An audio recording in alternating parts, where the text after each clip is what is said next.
Magandang umaga po sa ating lahat. Happy Father's Day po sa lahat ng tatay na narito. Happy Father's Day po. Batiin mo naman yung katabi mong tatay. Happy Father's Day. So, kung merong pinaka-pogi sa umagang ito ay ang mga tatay. Ano? At bilang bahagi po ng pagdiriwang ng para sa mga tatay, araw ng mga tatay, bibigyan daan po natin ng araw na ito, ang umagang ito, na magbulay ng, na nakatuon sa ating mga tatay o katatayan. Ganun pa man, kahit ang major na kinakausap ko po ngayong umaga ay mga tatay, mainam na pakinggan ding mabuti ng mga nanay at maging ng mga kabataan dahil pagdating naman sa application ay lahat tayo ay pwedeng makinabang.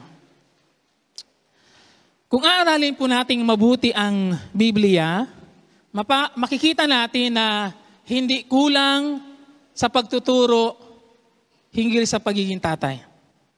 Ang totoo pa nga, ginamit po sa Biblia sa pagpapakilala sa Diyos, ang terminong Diyos Ama. Para bigyan tayo ng larawan mula mismo sa Diyos o sa halimbawa ng Diyos kung paano ba magiging isang ama o maging isang tatay. Kaya kung meron man tayong gagawing tularan sa pagiging tatay, ang pinakamainam na maging tularan ay walang iba kundi ang Diyos Ama mismo. May mga pagkakataon na kahit tayo naging Kristiyano na, pero dahil sa mahabang panahon na tayo lumaki sa isang sambahayan na walang ipinapakilalang Diyos at hindi nagtuturo kung paano magbigay lugot sa Diyos, hindi rin natin natutunan kung paano yung maka-Diyos na pagtatatay sa sambahayan. Kaya marami mga tatay din ang hindi alam kung paano magtatatay spiritually sa kanilang sambahayan. Ganun pa man, hindi pa rin huli ang lahat para matuto tayo. Dahil narin ang salita ng Diyos na ibinigay niya para pagkunan natin ng mga impormasyon at katotohanan, gabay, kung papaano natin mapaghuhusay at magiging isang tatay na ayon sa inaasahan ng Diyos. Kaya ang Diyos ang mayroong pinakamaganda at perpektong pagmomodelo kung paano magiging isang mabuti at mahusay na ama. Sa Biblia din ay sagana sa mga tauhan na kapupulutan natin ng aral o mahalagang aral tungkol sa pagiging tatay. Mga aral na ang layunin po ay tulungan tayong isaayos ang ating sarili tungkol sa ating responsibilidad o katungkulan bilang ama at umangkop tayo sa kung ano talaga ang inaasahan ng Diyos sa mga tatay. Ngayong umaga, titingin po tayo sa isa sa mga tauhan sa Biblia na panalangin ko na hindi lamang kapulutan ng aral ng mga tatay, kundi ng mga future tatay at maging ng mga nanay na pwede nating i-apply sa ating sambahayan. Buksan niyo po ang inyong Biblia sa unang Samuel, chapter 2, at ang ating pong pagbubulayan na tauhan ay si Eli. Unang Samuel, chapter 2, verse 12. Ang dalawang anak ni Eli ay parehong lapastangan at walang takot kay Yahweh. Wala rin silang galang sa regulasyon ng pagkapari. Tuwing may maghahandog, pinapupunta nila ang kanilang mga katulong habang pinapakuluan pa lang ang karne. May dala silang malaking tinidor na may 3 ngipin at itinutusok sa loob ng malaking kaldero o palayok. Lahat ng matusok o sumama sa tinidor ay itinuturing na nilang para sa pari. Ginagawa nila ito tuwing maghahandog sa Shilo ang mga Israelita. Hindi lamang iyon. Bago pa maihandog ang taba ng karne, nilalapitan na ng mga katulong ang mga naghahandog at sinasabi, hilaw na karne ang ibibigay ninyo sa pari. Hindi niya kukunin kapag luto na ang ibibigay ninyo. Hilaw ang gusto niya upang maiihaw niya ito. Kapag sinabi ng naghahandog na hintayin munang maiali ang taba bago sila kumuha, hanggang gusto nila, ganito ang kanilang sinasabi. Hindi maaari, bigyan na ninyo kami, kung hindi aagawin namin yan sa inyo. Malaking pagkakasala ang ginawa nilang ito, sapagkat ito'y paglapastangan sa handog para kay Yahweh. Talon po tayo ng verse 22. Matanda na noon si Eli at umabot na sa kanyang kaalaman ang kasamang ginagawa ng kanyang mga anak sa mga Israelita. Alam na rin niya ang pagsiping nila sa mga babaeng naglilingkod sa pintuan ng toldang tipanan. Kaya, pinangaralan niya ang mga ito, mga anak, nababalitaan ko ang kasamaang ginagawa ninyo sa mga tao. Bakit nyo ginagawa iyon? Tigilan na ninyo iyan. Napakapangit ng usap-usapang kumakalat tungkol sa inyo. Kung ang isang tao'y magkasala sa kanyang kapwa, maaaring mamagitan sa kanila si Yahweh. Ngunit, sino ang mamamagitan kung kay Yahweh siya nagkasala? Ngunit hindi siya pinakinggan ng kanyang mga anak, sapagkat nais na silang parusahan ni Yahweh. Si Samuel na may patuloy na lumaking kalugod-lugod kay Yahweh. Verse 27, tuloy po natin ang basa. Minsan si Eli ay nilapitan ng isang propeta ng Diyos, sinabi sa kanya, ganito ang ipinapasabi ni Yahweh. Nangusap ako sa ninuno mong si Aaron nang sila'y alipin pa ng Paraon, ang hari ng Ehipto. Sa mga lipin ni Israel ay siya ang pinili kong maging pari. Siya ang mga ngasiwa sa altar, magsusunog ng insenso, magsusuot ng linong ephod at maglilingkod sa akin bilang kinatawan ng Israel. At lahat ng handog sa akin ng mga Israelita ay ibinibigay ko sa kanyang sambahayan. Bakit ninyo pinagnanasaang maangkin ang mga alay at handog sa akin? Mas iginagalang mo pa yata ang iyong mga anak kaysa akin?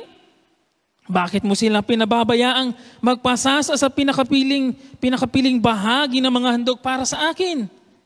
Ipinangako ko noon na tangi ang sambahayan mo lamang ang makalalapit sa akin sa habang panahon. Ngunit hindi na ngayon. Pararangalan ko ang nagpaparangal sa akin, ngunit pababayaan ko ang nagtatakul sa akin. Darating ang araw na papatayin ko ang mga kabataan sa iyong sambahayan at sa iyong angkan. Paiikliin ko ang inyong buhay at maaga kayong mamamatay. Maghihirap kayo at di nyo matitikman ang kasaganaang ibibigay ko sa Israel. Paiikliin ko nga ang inyong buhay, hindi ko kayo aalising lahat sa paglilingkod sa altar. Ngunit ang ititira ko'y daranas ng katakot-takot na paghihirap ng kalooban. Mamamatay sa tabak ang iyong buong pamilya. Bilang katunayan nito, sabay na mamamatay ang mga anak mong sina Hopni at Phinehas. Samantala, pipili ako ng isang paring magiging tapat sa akin at susunod sa aking kalooban. Bibigyan ko siya ng sambahayan na maglilingkod sa akin habang panahon sa harapan ng mga haring aking hihirangin. Ngunit ang matitira sa iyong sambahayan ay mamamali mo sa kanya. Magmamakaawa siyang gawing katulong ng pari para lamang mabuhay. Saglit po tayo manalangin. Ipinakilala po si Eli bilang isang pari o saserdote. Isang taong may natatanging katungkulan sa templo noong panahong iyon. At sinasabi ng mga Bible scholar na isa namang mahusay na saserdote talaga itong si Eli. Ngunit kung i-observe po natin ang ating mga binasang talataan, kapansin-pansin na hindi ang pagiging saserdote ni Eli ang iniha-highlight sa pagkukwento ng pangyayari. Sa halip ay yung kanyang pagiging ama sa kanyang mga anak. At hindi yung kanyang pagiging mabuting ama ang ini-highlight o ikinukwento ng mga talata, kundi yung kanyang kabiguan at kapalpakan bilang ama at saan siya dinala nun. Nabigo si Eli na tatayin ang kanyang mga anak ayon sa inaasahan ng Diyos. At dun sa unang basa nating talataan, makikita natin kung bakit nasabing nabigo si Eli na humaling sa paggawa ng kasamaan ang kanyang mga anak. Saan ba nagkulang itong si Eli? Ang isang litaw na pagkakasala ni Eli na makikita po natin ay ang kanyang kapabayaan. Sabi doon sa verse 29b, bakit mo sila pinababayaan magpasasa? Malaking bahagi ng naging kabiguan ni Eli ay ang kanyang kapabayaan o pagbabaliwala sa mga bagay na dapat niyang inaatensyonan. Waring masyado siyang naging kampante na sa mahabang panahon, hanggang isang araw na wala na siyang magagawa para baguhin ang sitwasyon at kalagayan ng kanyang mga anak. Kadalasan tayo mga tatay ay nagpapakaabala sa maraming bagay. At sinasabi natin ito'y para naman sa aking pamilya, para ito sa aking mga anak. Ngunit hindi natin namamalayan minsan na lumilitaw ang mga problemang espiritual na kung hindi natin aaksyonan ng agaran, isang araw mabibigla tayo, gano'n na pala kalaki ang problemang nangyayari. Ang kapabayaan ni Eli ang nagdulot ng malaking sakuna sa kanyang sambahayan. Ang kapabayaan ng mga tatay sa kanyang pamilya ay maaaring magdulot ng malaking sakuna o kapahamakan. Sabi ni Jeremias sa 48 verse 10, sumpain siya na pabaya sa pagtupad ng gawain ni Yahweh. Alam niyo po ba ang maging isang ama ay tawag galing sa Diyos? Ang maging ama ay isang tawag galing sa Diyos na may kaakibat na mga tungkulin at gawaing dapat nating nagagampanan ng maayos at buong husay. Ano-ano nga ba itong mga napabayaan ni Eli na naging dahilan, nagdulot ng sakuna, sumpa at kapahamakan sa kanyang pamilya? And take note, hindi lamang sa kanyang immediate family during that time. Ang sabi ng Diyos, hanggang sa mga susunod na lipi. Ngayong umaga po, gusto kong tingnan natin mula sa buhay ni Eli at sa kanyang pagiging tatay sa kanyang mga anak. Ang mahalagang aral na pwede nating kunin. Mga bagay na hindi dapat pinapabayaan ng isang tatay.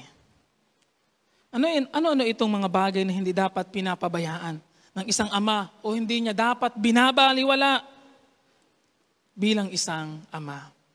Una po, huwag pabayaan ang kaugnayan sa Diyos. Sabi sa verse 12, at babasahin ko po sa sa tatlong version ng Biblia. Sa Tagalog muna ang sabi ganito, verse 12, 2 verse 12. Ang dalawang anak ni Eli ay parehong lapastangan at walang takot kay Yahweh. Sa English po ganito naman ang pagkakasabi nung parehong lapastangan at walang takot kay Yahweh. Isinalin sa English na ganito, sa ESV, they did not know the Lord. Sa ISB version naman, the sons of Eli were worthless men who did not know the Lord. Ako ay nagtataka at nung nabasa ko sa ibang version yun ay hindi ko maiwasang isipin paanong nangyari at pwede pala nga talagang mangyari yon na kahit laking templo, laking simbahan at palagi mong kasama ang mga batang ito, isang araw ay magugulat ka na ang mga batang ito'y wala palang pagkakilala sa Diyos. Walang takot sa Diyos At sa Tagalog, ginamit ang salitang mga lapastangan sa Diyos. Ano ang nangyari? At nagkaroon si Eli ng ganitong mga anak, gayong sila'y mga laking templo. Araw-araw kasama niya, katulong niya sa mga gawain, pagganap ng gawain sa loob ng templo ng Diyos. Pari pa namang maituturing, pero ang mga anak ay lapastangan, walang pagkakilala sa Diyos. Ipinagpalagay ba ni Eli na dahil kasama naman niya palagi sa templo ang mga batang ito at lumaking kasama niya doon, ay automatic na silang magkakaroon ng pagkakilala sa Diyos at kaugnayan sa Diyos? Hindi ba't ito'y parehong problema sa ating panahon?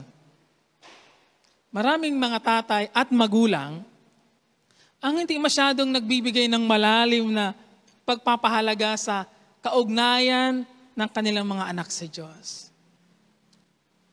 Iniisip ng iba na dahil sila ay nasa Kristiyanong sambahayan, dahil ang pamilya ninyo ay aktibo sa iglesia o sa mga gawain sa simbahan, iniisip natin na sila ay automatic na susunod sa ating yapak. Noon po kasi, ang pagiging pare at saserdote ay talagang iginawad na sa isang sambahayan at automatic yun na talagang pagkatapos ng ama, ititrain niya ang kanyang anak, sila ang susunod papalit. Kaya nga sabi sa binasa natin talata, ipinangako ko noon na tanging ang iyong sambahayan ang makalalapit sa akin at gagampan ng mga gawain ito. Pero binawi ng Diyos yun. Maganda nga sana kung gano'n, na automatic na ipapasa yung pagkilala sa Diyos, pagmamahal sa Diyos, pagkatakot sa Diyos, na sapat na yun na araw-araw natin silang nabibit-bit sa simbahan. Pero hindi. At makikita natin yon sa karanasan ni Eli. Huwag nating iisipin na dahil kumilala na tayo sa Diyos, at sila'y naisasama natin sa pagsamba, sapat na para makilala din nila ang tunay na Diyos. Huwag rin nating agad ipagpapalagay na dahil sila'y may kinabibilangang ministry sa simbahan, ay sapat na para magkaroon sila ng tunay na pagkakilala sa Diyos. Ang pagiging bahagi ng isang paglilingkod o ministry o pagkakaroon ng anumang posisyon sa simbahan ay hindi batayan, mga kapatid, para tiyakin ang isang tao ay tunay ng may pagkakilala sa Panginoon. Hanggat hindi nagkakaroon ng personal na engkwentro ang isang tao sa Diyos, hindi niya makikilala ang tunay na Diyos.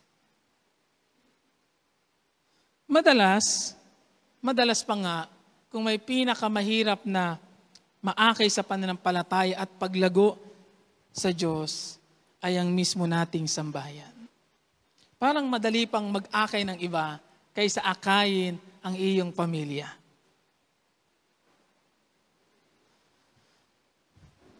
Dahil sila ang higit na nakakakilala sa atin. May alam sila sa buhay natin na hindi alam ng ibang mga taong inaakay natin. Kamusta ang kalagayan ng iyong mga anak?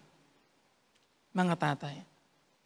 Gaano ka kasigurado na nakikilala ng anak mo ang Diyos? Ang tunay na Diyos. Sila ba'y namumuhay na kalugod-lugod sa Diyos?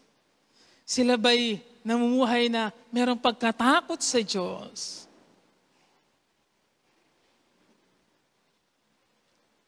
Kung may mga anak kayo na sa kasalukuyan, iba ang nilalakaran sa nilalakaran ninyo ngayon, kailangan mong maging mapanalanginin. Dahil kahit tatay tayo, hindi rin natin kayang baguhin ang kanilang puso. Diyos lamang ang makagagawa nito sa kanila. Pero hindi yon dahilan para sukuan natin sila. Maging matyaga pa rin tayo na akayin sila sa tama at magpakita ng magandang halimbawa. Kung gusto po nating maakay ang ating mga anak na makilala ang Diyos at magkaroon ng isang malapit na kaugnayan sa Kanya, kailangan tayo mismo ay naroon sa ganoong kalagayan. Ito ang isa sa naging kabiguan din ni Eli. Hindi niya maakay ang kanyang mga anak na ayusin ang kanilang kaugnayan sa Diyos dahil siya mismo ay nangangailangan na ayusin ang kanyang sariling kaugnayan sa Diyos. Tingnan niyo po sa verse 29. Chapter 2, verse 29. Sabi doon, bakit ninyo, pansinin niyo po yung ginamit na panghalip. Bakit ninyo, pinag-imbutan ng mga alay at handog sa akin? And then, mas iginagalang mo, payata ang iyong mga anak, kaysa akin. Bakit mo sila pinababayaang magpasasa sa pinakapiling bahagi ng mga handog sa akin? Ang unang ginamit na panghalip ay ninyo, na nag-suggest na hindi lamang ang mga anak ni Eli ang guilty sa kasalanan. Si Eli man ay guilty dahil may kasalanan din siya. Kaya sinasaway siya at inarebuke ng propeta ng Diyos. At pagkatapos ng unang pangungusap, mapapansin natin na directly na si Eli na ang kinakausap. Ang sabi ng propeta, mas iginagalang mo, payata. Bakit mo? Ito ay pangapahiwatig na si Eli mismo ay mayroong problema sa kanyang kaugnayan sa Diyos.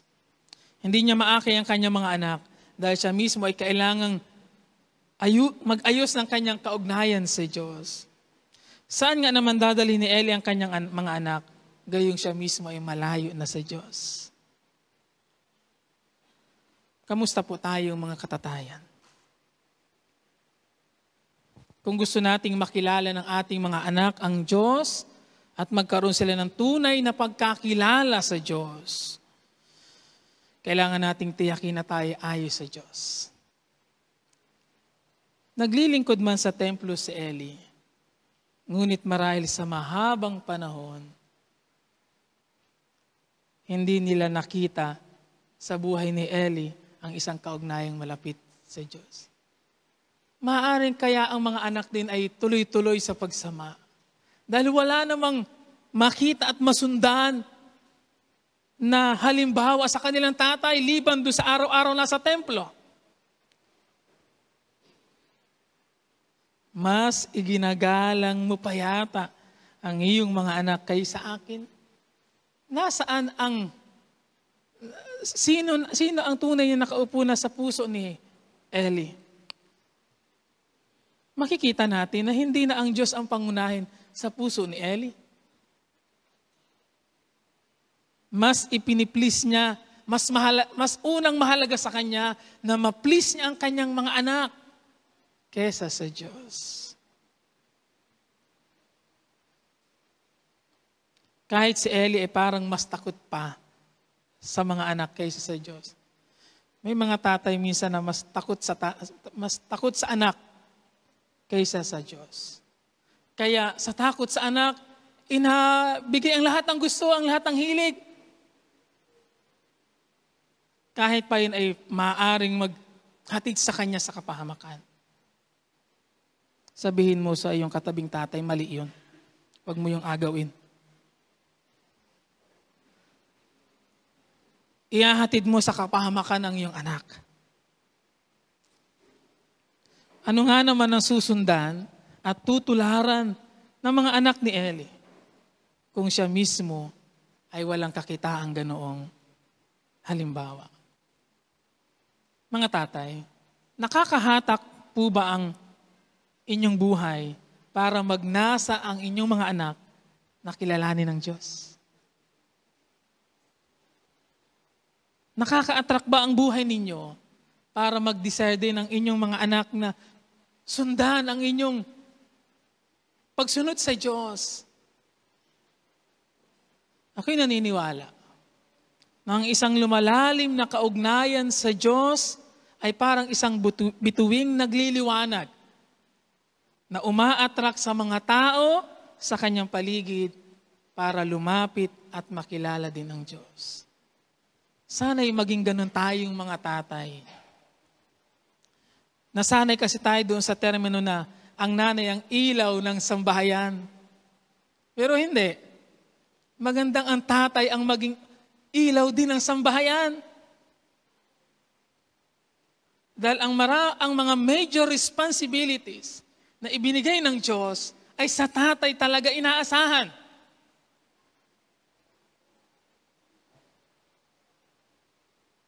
Sabihin mo nga sa iyong katabing tatay, maging ilaw ka din ng sambahayan. Naaakit sa iyong mga anak para sundan ang iyong pagsunod sa Diyos. Tanggapin natin ito bilang isang hamon mga tatay, na magkaroon ng isang malapit at lumalagong kaugnayan sa Diyos, alang-alang sa ating mga anak at sunod na henerasyon. Huwag lamang tayo maging abala sa mga marami nating gawa.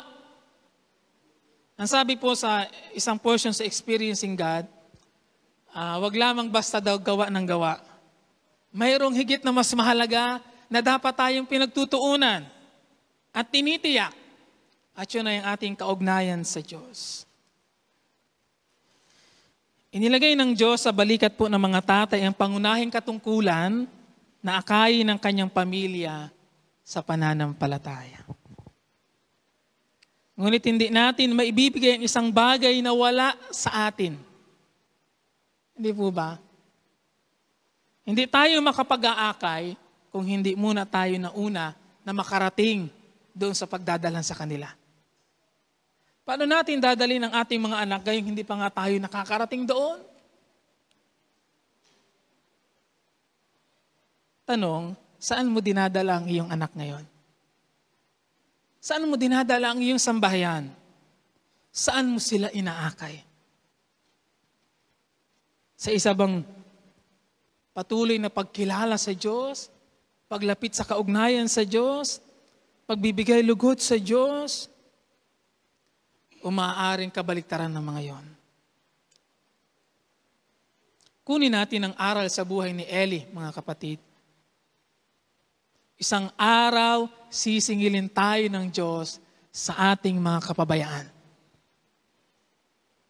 At ang nakakatakot sa paniningil ng Diyos sa naging kapabayaan ni Eli ay hindi lamang naman siya, kung hindi ang magdudusa at magdudusa sa habang panahon ay ang kanyang sambahayan at lipi. Napakalaki, hindi po ba, ng pwedeng maging resulta ng maaaring kapabayaan ng isang tatay. Kaya bilang mga tatay ng ating pamilya at sa mga future na magiging tatay ng isang pamilya, huwag nating tutularan ang ginawa ni Eli. From time to time, tiyakin natin kung tayo ba'y nasa isang maayos na pakikipag-ugnayan sa Diyos. Huwag tayong makakalimot na i-work out palagi yung ating kaugnayan sa Diyos. Dahil yun ang palaging magiging main source ng lahat ng meron tayo. Yung ating kaugnayan sa Kanya. At pagsikapan din natin, mga kapatid, na kung papaanong pinagsisikap nating mapanatili ang isang malalim at malapit na kaugnayan sa Diyos, sikapin natin ang ating mga anak ay maakay sa ganoon ding kalagayan. Pangalawa, na hindi dapat pabayaan o pinababayaan ng isang tatay. O hindi dapat binabaliwala ay yung huwag pabayaan ng katungkulang espiritual sa mga anak. Huwag pabayaan ang iyong katungkulang espiritual sa iyong anak. Sabi sa verse 22 no sa ating talata, matanda na noon si Eli at umabot na sa kanyang kaalaman ang kasamaang ginagawa ng kanyang mga anak sa mga Israelita. Alam na rin niya ang pagsiping nila sa mga babaeng naglilingkod sa toldang tipanan. Matanda na si Eli bago niya namalayan ang kasamaang ginagawa ng mga anak. At kailangan pang makarating sa isang anyo ng balita bago siya maging alerto sa matinding kasamaan na meron na sa mga anak niya. Ano yun? Sa mahabang panahon, inating na lamang niya mga anak niya ito sa ginagawa nila. Ako'y naniniwalang hindi naman bulag si Eli para hindi makita ang mga maling ginagawa ng kanyang anak. Pero sa mahabang panahong yon, pinapanood lamang niya. Tinitingnan lamang niya. Wala siyang ginagawa para sila i-correct at ituro kung ano ang dapat at hindi nararapat. Nirebuke nga ni Eli ang kanyang mga anak, pero huli na. Hindi ba't kinausap naman niya ang kanyang mga anak eh. Sabi niya, bakit niyo ginagawa yan? Nagiging pangit na usap-usapan na ang inyong mga ginagawang kasamaan.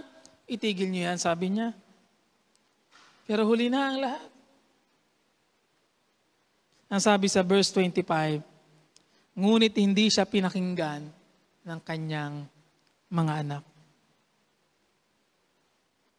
Sadyang sa isang taong tumigas na ang puso, kahit anong klase ng pangaral, wala nang magagawa.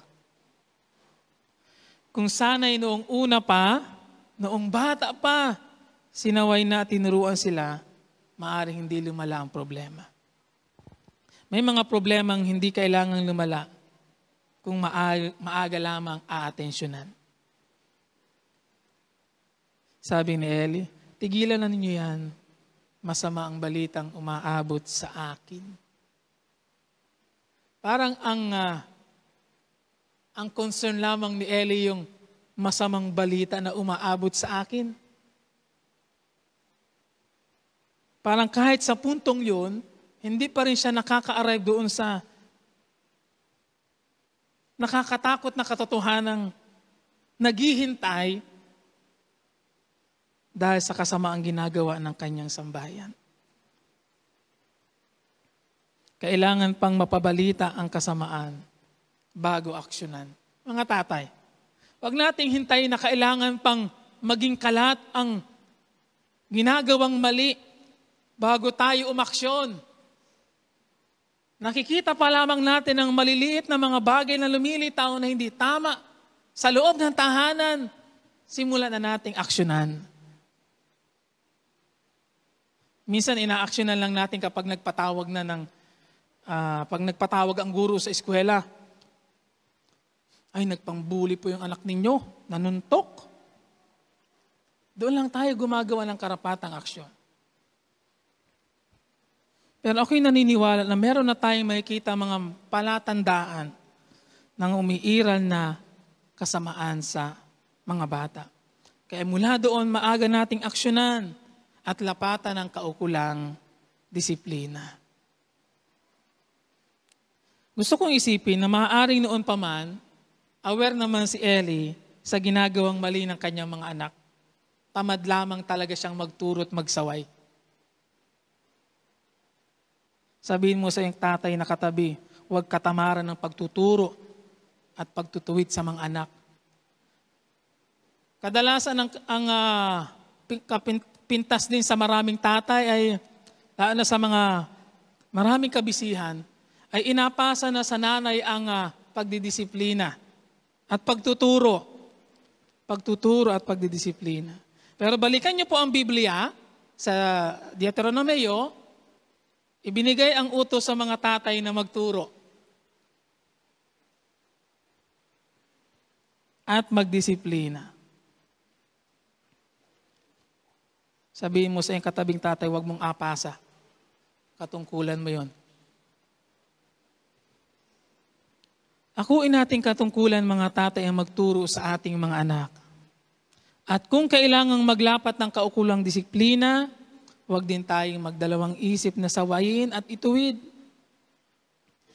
Ang pagdidisiplina po hindi para magparusa lamang, kundi para iligtas sila sa kapahamakang maaaring maranasan. Sabi ng Kawikaan, chapter 23, verse 13, disiplinahin mo ang bata, ang wastong pagpalo ay hindi niya ikamamatay, manapay ililigtas mo ang kanyang buhay. Kung ayaw nating matulad ang ating mga anak sa nangyari sa mga anak ni Eli, maging responsable tayo na gampanan ang ating bahagi sa kanilang buhay.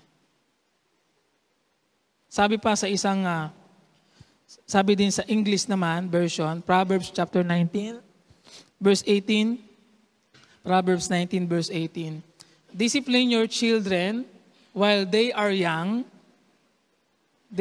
enough to learn. If you don't, kung hindi mo daw gagawin yon, you are helping them to destroy themselves. Kaya yung kawalan ng pagtuturo at pagdidisiplina na dapat gawin ng isang ama ay nakakatulong pa daw para lalong ang tunguhan ng iyong mga anak ay kapahamakan. Kaya yung ating pagpapabaya ay talagang magdadala at maghahatid sa mga bata sa kanilang pwedeng ikapahamak. Tayo na rin ang naghahatid ng kapahamakan sa ating mga anak dahil sa hindi natin pagtuturo at pagtutuwid. Kaya ang di paglalapat ng nararapat na disiplina ay ano daw? Lalong magpapahamak sa kanila. Huwag lamang ang bibihisin at kakainin po ang ating i-provide mga tatay. Dapat din nating i-provide ang spiritual na pangailangan ng ating mga anak. Aminin man natin, o aminin man ninyo o hindi, maraming guilty dito. Mahusay lamang tayo na i-provide at lalo natin pinaghusay ating sarili na i-provide ang bibihisin, kakainin ng ating mga anak. Pero napakadalang ng mga tatay na pinapaghusay ang kanilang sarili kung paano makapagpuprovide ng mga espiritual na pangangailangan ng kanilang anak. Evaluate yourself, tatay.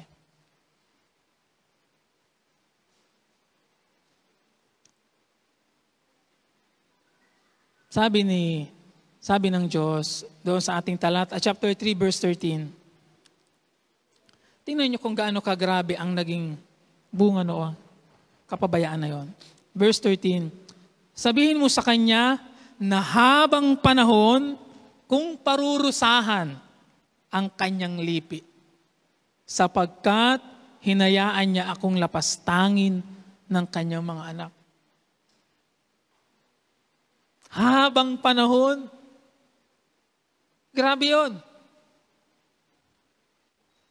Habang panahon kung parurusahan, grabing parusa at sumpa yun, na habang panahon na dadanasin ng lipi ni Eli, nadamay pa ang mga sunod na lipi o lahi. Napipicture out niyo po ba mga tatay ang sitwasyong ito? Ang pagbabaliwala ng isang tatay sa kanyang espiritual na katungkulan ay maaaring magdala ng kapahamakan, hindi lamang sa kanyang immediate na pamilya, kung hindi sa iyong mga susunod na henerasyon.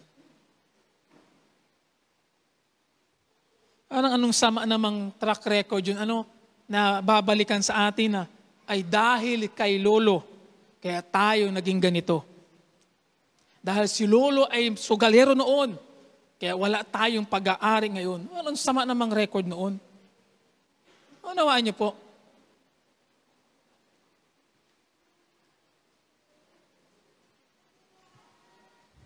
Anong silbi na maibigay natin ng mga material at pisikal na pangailangan ng ating mga anak kung ang magiging kapalit naman ay ang kapahamakan ng kanilang kaluluwa? Salamat sa Panginoon na binibigyan tayo ng kakayanan at pabor, at salamat sa kasipagan ng mga katatayan na maiprovide ang pangailangang material at pisikal ng ating sambahayan. Pero tandaan po natin na merong mas mataas na tawag ng katungkulan doon sa ating mga tatay. Ang turuan at akayin ng ating pamilya na lumakad sa katuwiran ng Diyos at sumunod sa kalooban ng Diyos, ang pinakamataas at pinakamahalagang tawag na dapat nating matupad. Ulitin ko po, ang turuan at akayin ng ating pamilya na lumakad sa katuwiran ng Diyos at sumunod sa kalooban ng Diyos, ang pinakamataas at pinakamahalagang tawag na dapat nating matupad. Mga tatay. Ang sabi ng Kawikaan, chapter 22, verse 6, sa ulado ito ng maraming marahil. Ituro sa bata ang daang dapat niyang lakaran upang sa kanyang paglaki, ano daw? Hindi niyo memorize? Hindi niyo ito malimutan. Sa English po, yung ituro ay ginamit yung salitang train. Train your child. Kaya hindi lamang basta magtuturo, kundi tutulungan din natin silang maipamuhay yung ating itinuro. Yun ang assignment nating mga tatay. Hindi lang puro pagtuturo at pagkukorek sa kanilang mga maling ginawa, kundi tutulungan natin sila at ipapakita natin sa kanila kung paano yun ipapamuhay. And the best way to show them kung paano yun ipapamuhay ay ipakita mo sa iyong sariling pamumuhay. Na anak, ganito yan. Na anak, ito ang ibig sabihin ng Diyos dyan. Hanggat hindi nila na ipapamuhay ang iyong itinuturo, hindi ka patapos. Turuan ng mga anak na mahalin ng Diyos. Magkaroon ng takot sa Diyos. Isipin mo yun. Lumaking walang takot sa Diyos ang mga anak ni Eli.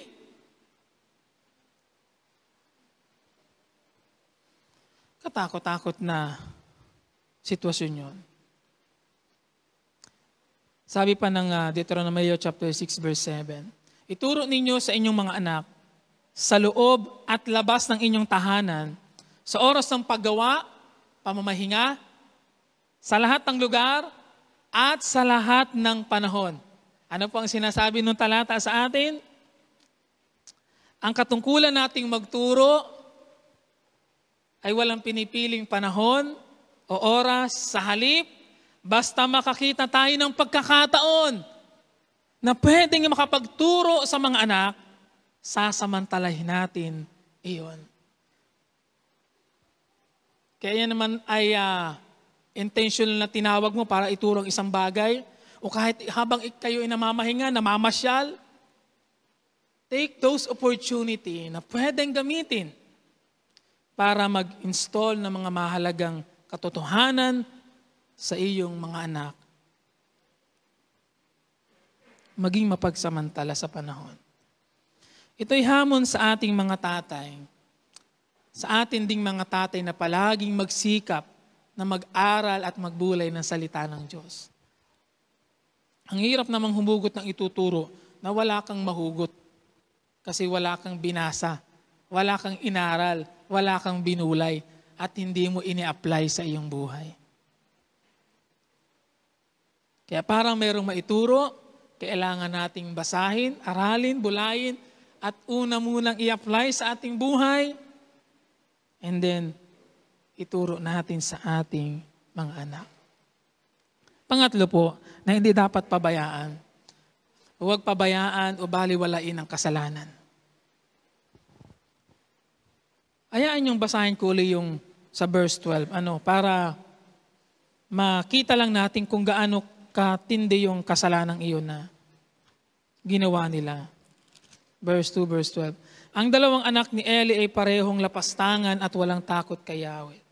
Wala rin silang galang sa regulasyon ng pagkapari. Tuwing may maghahandog, pinapapunta nila ang kanilang mga katulong habang pinapakuluan ang karne May dala silang malaking tinidor, gano'n kaya kalaki yun, na may 3 ngipin at itinutusok sa loob ng malaking kaldero o palayok. Lahat ng matusok o sumasama sa tinidor, itinuturing na nilang para sa pari. Ginagawa nila ito tuwing maghahandog sa Shilo ang mga Israelita. Hindi lamang iyon, bago pa maihandog ang taba ng karne, nilalapitan na nila ang mga katulong, nilalapitan na ng mga katulong ang mga maghahandog at sinasabi, ilaw na karing abigan ninyo sa pari. Hindi niya akunin kapag luto. Ilaw ang gusto niya upang maiihaw niya ito. Nakita niyo po kung gaano tawag dito, kasama yung ginagawa ng mga anak ni Eli.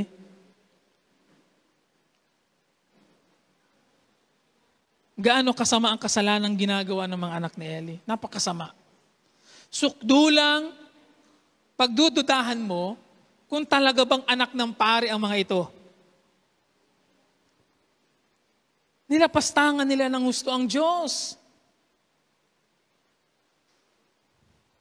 Ang kasalanang ito ay alam ng mga taong pumupunta sa templo kasi sila inapwersa na ibigay yung mga inihahandog para sa Diyos. Wala bang alam si Eli doon? Alam niya yun. Pinapalampas niya lamang ang mga sitwasyon na ginagawa ng kanyang mga anak. Malupit ang naging parusa ng Diyos kay Eli at sa kanyang sambahayan. Ang pagpaparusa ng Diyos ay tutulay hanggang sa mga susunod na salinlahi niya. Inalis ng Diyos sa kanyang sambahayan ang pribilehiyo na tanging makalapit sa Diyos bilang saserdote, at ang sabi ng Diyos, ibibigay ko sa iba na mas tapat at magiging tapat sa akin. Winidraw ng Diyos ang kanyang pangako at sa halip sumpa ang iginawad sa kanya at sa kanyang sambayan. Verse 30, ipinangako ko noon na tanging sambayan mo lamang ang makakalapit sa akin sa habang panahon. Ngunit hindi na ngayon. Malungkot yun. Pero hindi pati ito hindi na iba, hindi na ito bagong kwento sa kasaysayan ng kasalanan ng tao. Kung babalikan natin ang istorya ni Adan at Eva, naging napakalupit din ng iginawad na parusa ng Diyos sa kasalanan. Dahil sa kasalanan, pinalaya sila ng Diyos. Inalis din ng Diyos ang lahat ng mga bagay na dati nilang ini-enjoy. Nawala lahat ng yon at napalitan ng paghihirap. Ang hindi pagpapahalaga sa utos ng Diyos ang nagdulot sa kanila na mawala ang lahat ng mabubuting bagay na dapat sana'y na-enjoy nila. Ang kasalanan ay lubos na mapanganib at mapangwasak. Regardless kung anong klase mang kasalanan yon, maliit man yun o malaki sa ating pagtingin, lahat ng kasalanan ay maaaring magdala ng kapahamakan sa sino man sa atin. Idagdag mo pa ang ganti ng Diyos sa kasalanan, lalong matindi.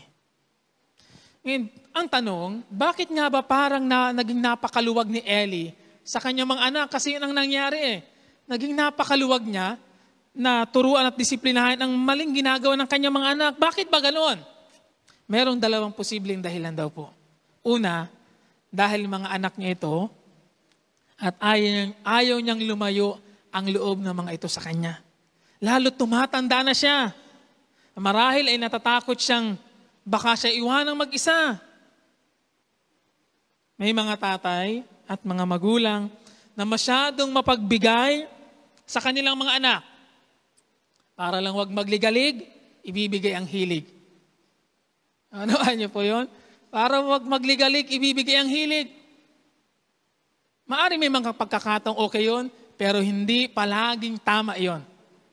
Sa halip pa nga, mas madalas, maaaring kapag nasanay sila sa ganoong pagturing natin sa kanila, iisipin nila at matatatak na sa kanila na ayos lang yon. Natatatak sa isip ng bata hanggang paglaki niya na ayos lang yon. Kasi hindi naman ako sinaway ni tatay. Sa halip pa nga, binigyan ako ng candy. Ibinili ako ng ice cream. Ayos lang yon.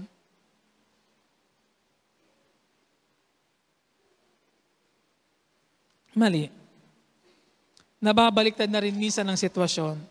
Ang tatay na ang sumusunod sa gusto ng anak, sa halip na ang anak ang pasundin. Dahil ayaw natin ng conflict. Ayaw natin ng conflict, ayaw natin ng gulo, ayaw natin ng pagtatalo. Kaya minsan mas pinipili nating mag-compromise na lamang. Kaysa igiit ang tama at matuwid, para lamang tumahimik, sabi nila, o sige, ito na, yan na. Pero mali. Mali. Lalo lang nating ibinubunsod ang tiyak na kapahamakan sa ating mga ginagawa.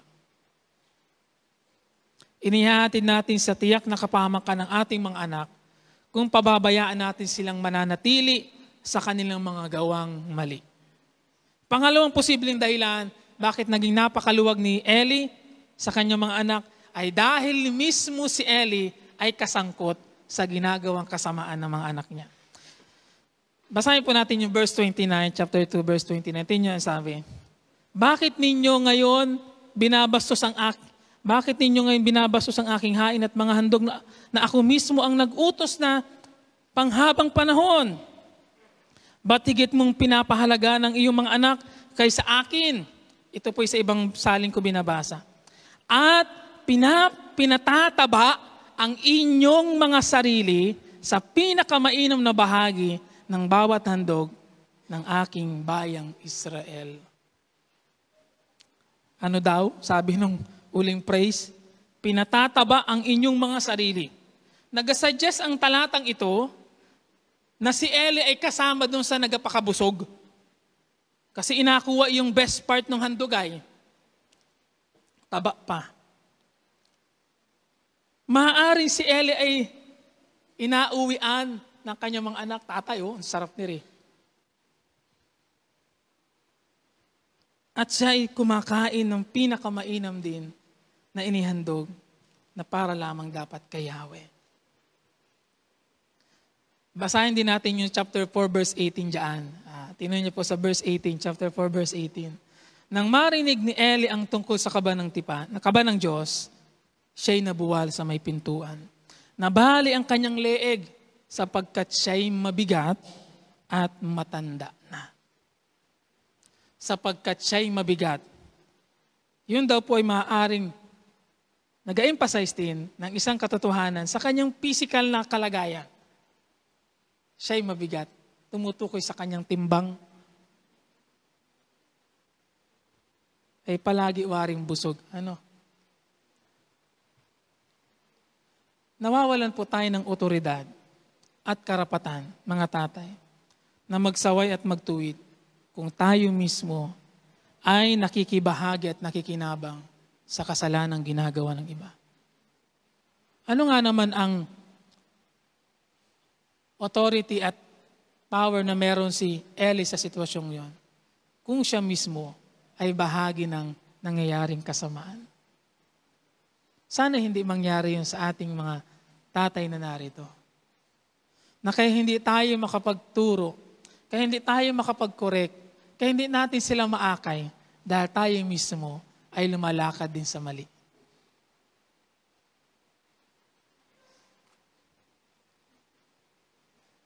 Mga tatay, huwag po tayong masasanay na pinapalampas ang gawang mali sa pamilya. Isang araw, aanihin natin ang ating mga naging kapabayaan.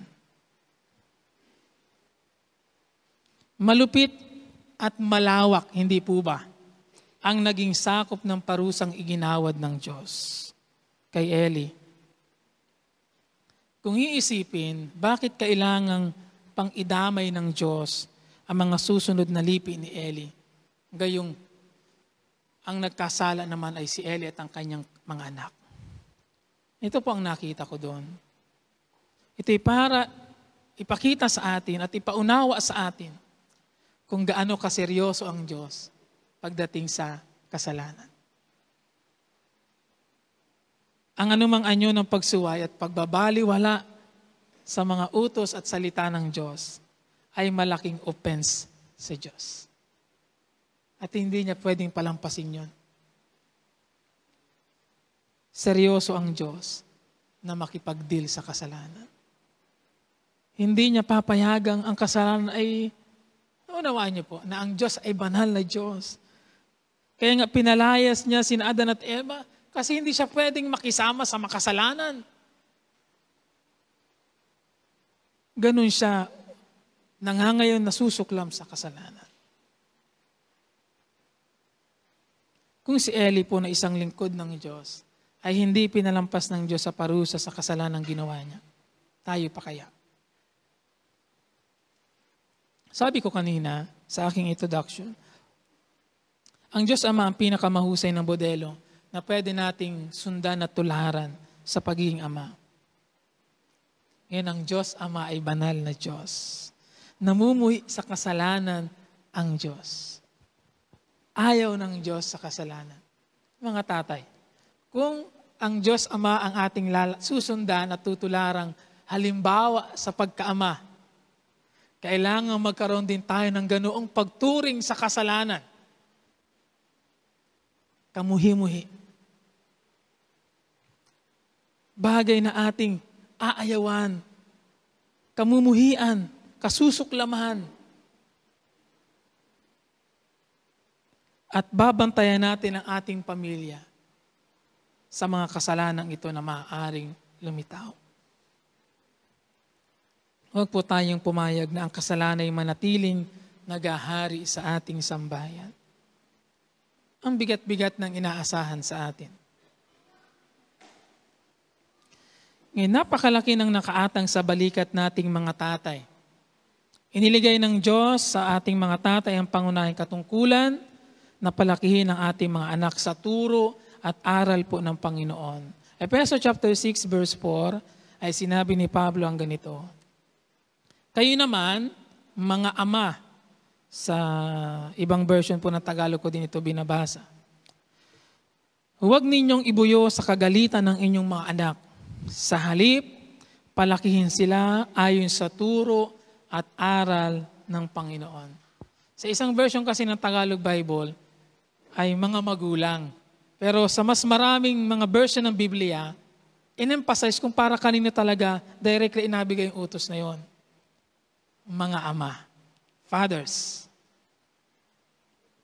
Palakihin sila sa turo at aral ng Panginoon. Kaya malinaw ang utos. Kanino ang utos? Sa ama ibinigay. Huwag nating ipapasa sa iba ang katungkulang sa atin inaasahan ng Diyos na tayo ang inaasahan ng Diyos sa gumawa. Kasalanan na ding maituturing mga katatayan na hindi natin tupdin, sundin o gawin ang malinaw na iniutos ng Diyos para sa atin. Ang ipasa o iasa sa iba ang katungkulang sa atin ibinigay ng Diyos at iniutos ng Diyos ay isang kasalanan na sa Diyos. Kaya kung kanino ibinigay, kung kanino iniutos, yun ang inaasahan ng Diyos na gagawa.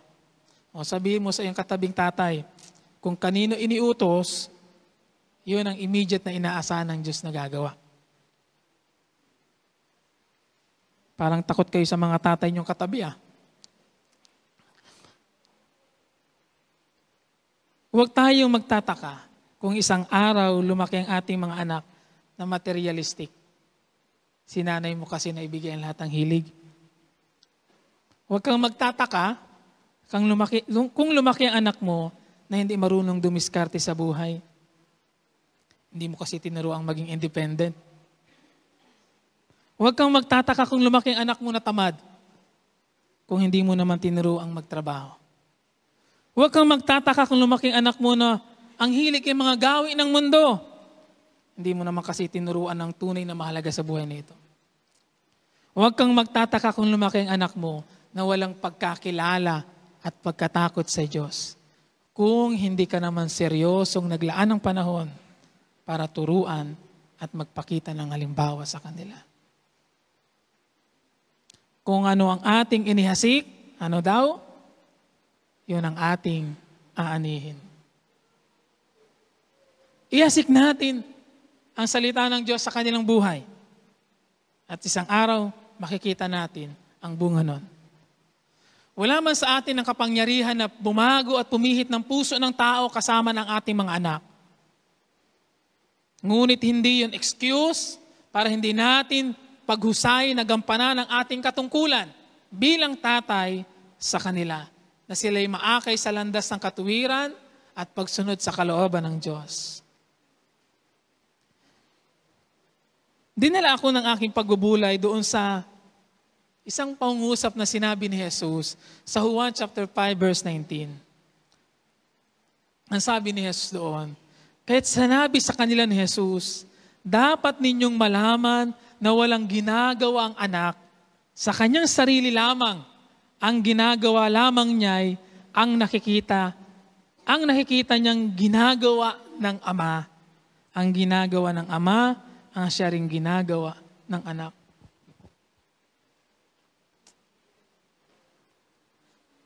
Sumampal sa akin ang mga pangungusap ni Jesus na yun.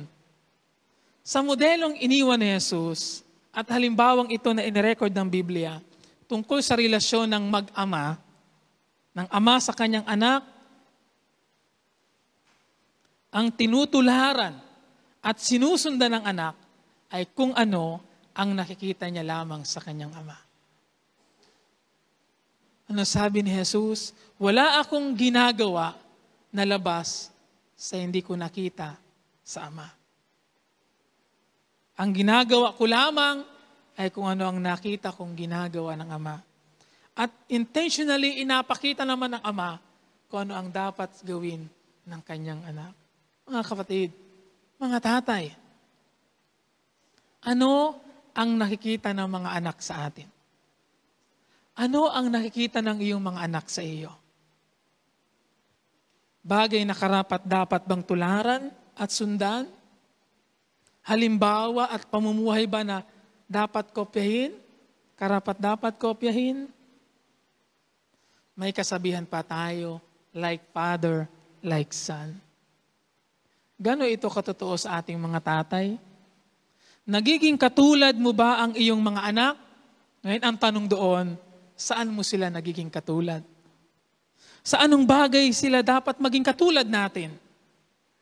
Sana'y maging katulad natin ang ating mga anak sa pagiging masunurin sa Diyos, sa pagiging mapagmahal sa Diyos, sa pagiging mapanalanginin, sa pagiging masipag sa pag-aaral ng salita ng Diyos,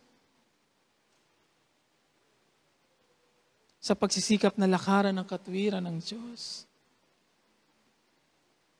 Pwede bang sabihin ng bawat tatay na narito, alang-alang sa aking mga anak, sisikapin kong maging isang tatay na karapat-dapat tularan at sundan sa pagiging matuwid, masunurin, matapat at mapagmahal sa Diyos. Ulitin ko po at sundan, bigkasin niyo po sa inyong sarili. O, sabay-sabay tayo ha. Alang-alang sa aking anak, ay hindi kayo nasunod. Isa pa, alang-alang sa aking mga anak, sisikapin kong maging isang tatay na karapat-dapat tularan at sundan sa pagiging matuwid, masunurin, matapat at mapagmahal sa Diyos. Sa biyaya ng Diyos mga kapatid, hindi yun imposible. Kami po ay kasalukuyang bumabalik sa pag-aaral ng Experiencing God. At yun naman ay may ilang beses na din na nabalikan sa pagbabasa. Pero ngayon ko di lamang na-quote yung isang pangungusap doon na nagsasabi ng ganito at isinama ko dito sa aking pagwawakas. Babasahin ko yung isang praise doon sa Experiencing God. Ang sabi doon, patungkol kay Abraham.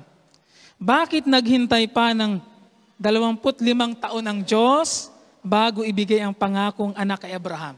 Tanong ng author.